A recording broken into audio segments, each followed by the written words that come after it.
Be sure to visit our website at smarthealthtalk.com. Welcome back to Smart Health Talk with your host, Elaine McFadden. Welcome back. This is Elaine McFadden at Smart Health Talk. Well, I guess we're going to save our calorie segment for the next one because we have Stacey Hall here on the phone with us today, and she's a volunteer with the Institute of Responsible Technology, the Organic Consumers Association, and Label GMOs campaign. There's a campaign out there right now called It's a Right to Know, and that's related to GMOs, and like I was just talking about a little bit earlier, it's not required on the label, so you don't really know if there's a GMO in the food, but there's a campaign out there that's trying to advocate for putting that on the label.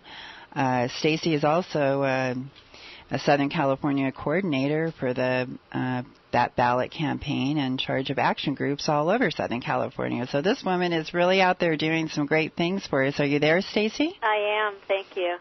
Well, thank you so much for joining us today. I'm really anxious to hear about this big rally that you guys have planned for Los Angeles. What are you guys going to be doing there?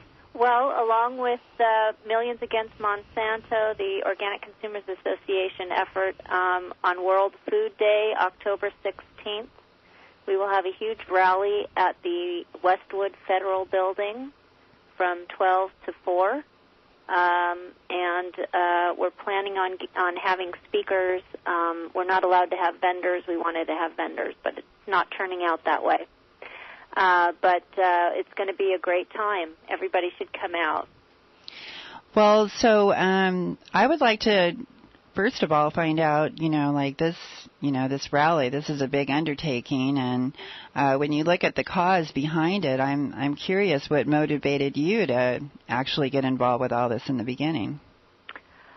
Well, I actually watched The Future of Food, the movie The Future of Food by Deborah Coons Garcia, who happens to be the widow of Grateful Dead Jerry Garcia, and she's a filmmaker and did this documentary and is just created awareness of how our food system's been changed by the introduction of GMOs.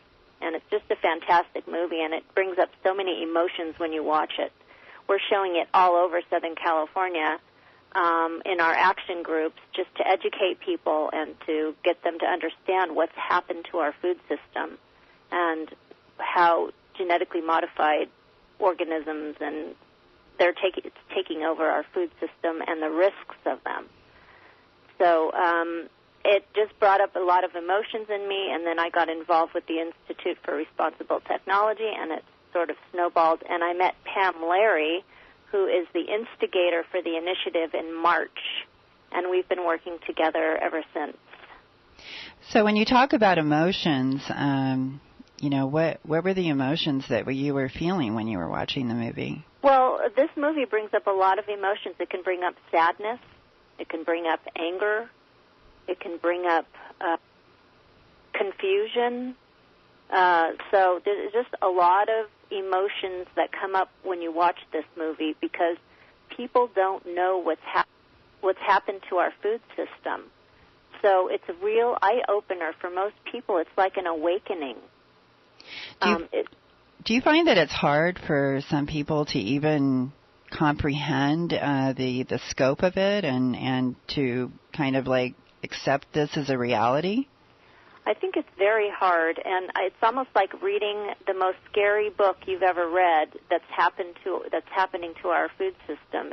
It's almost too horrible to believe. So it is hard for a lot of people, and a lot of people right now are financially strapped and have a lot of stress, and so it's just one more issue that might be too much. But at the same time, it's really important that people understand what's happening and that we now have an option with this initiative to put a mandatory label on food so that we know what we're eating and we can make the choice of whether or not we want to consume genetically modified food. So this ballot initiative initiative, is that on the California ballot? Is that what you're saying? Yes, it's a California initiative, and we will start collecting signatures probably in October or November. And so I take it any of those that come to the rally can sign the petition to get this on the ballot. Well, we're hoping by then, but it's for the 2012 ballot, so it's not for the 2011 ballot. Okay. Well, what are some things that people can do right now to make sure that they're not eating GMOs? What were some of the recommendations that you would give them?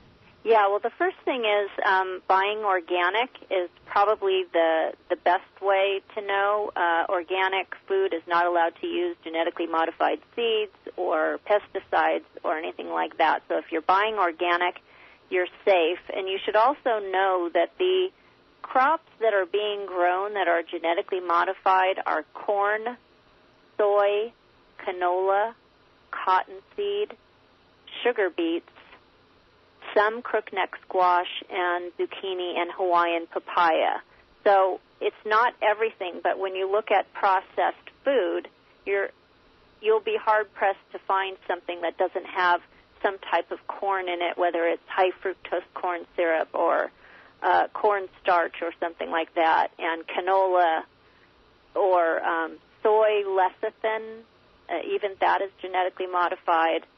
And sugar, well, unless it's cane sugar, you're eating genetically modified sugar. So the majority of food that contain it is processed food. Well, is there, what are some of the negatives? Are people, when they're eating the foods, are they having reactions to the GMOs that they've been able to identify that those are specific for genetically modified foods? Well, unfortunately, because GMOs are not labeled, if you have an allergic reaction, you wouldn't be able to know whether it's from the genetic modification of it or some other ingredient. So that's part of the problem. And part of the reason why the biotech industry doesn't want it labeled, because they don't want us to know whether or not it's, the genetic modification that's making us sick. Are there people that feel that that is they are having reactions from it? Well, people that I talk to are well aware of the issue, so yeah, but the majority of Americans have no idea that they're eating genetically modified food and wouldn't know whether their cancer is being caused by it. Well, we only have a couple of minutes here. I did want to ask you one other question, because a lot of people say that we need GMOs to feed people and keep the price of food affordable, that we can't provide enough organic food to feed everyone. What is your response to that? Yes, that's propaganda that the industry tries to put out to make people believe that we need genetically modified engineered food, when in fact genetic modification of crops does nothing to increase yields. So we're not getting any increased yields or more food because we're genetically modifying crops. In fact, a recent UN study came out and said really it's organic farming that's going to increase yields and feed the world population, not this herbicide required farming that's going to feed the world. And second of all, our tax dollars are going to grow these genetically modified crops. So, we're already paying for it out of our pocket. And where does that money go? In the pockets of who? It goes into the pockets of the biotech companies like Monsanto and Dow and those kind of companies, the chemical companies.